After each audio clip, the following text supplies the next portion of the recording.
Ano, tady to vidíte, jak Čikitka hraje fotbal. Je to jedna kočka jediná na světě, která umí hrát fotbal. Vidíte to, to je neuvěřitelné.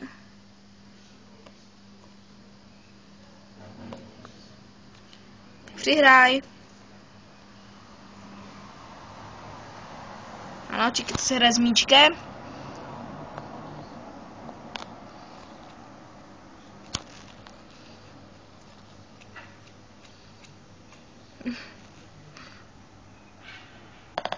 Ano, Kucínek dával krásně neuvěřitelný gól. Mám řekneš dnes? Ano, co líže? Tady míček. No, prosím ti golčíky. Ty hraj ty špejku jeden. Ano, je to neuvěřitelné. A tady je prostě brána, jo? Tady je jedna tyčka, tady je druhá tyčka. A dáváme již paní Kucínkovi. Co s ním udělá? No? To děláš, Kucínko, no? Co s tím uděláš?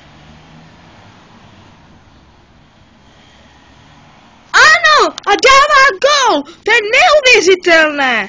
Paní Kucínková dává gól a vede 1-0. A po druhý, ale to je mimo. Musíte paní Kucínková mířit. No? Dáš nám gól? Dáš nám gól? Kucí, dáš nám góla? Ano, je to na čáře, musíš to dorazit. Tady je míček. Pojď. Ano, a jde na druhý pokoj. Co s tím udělal?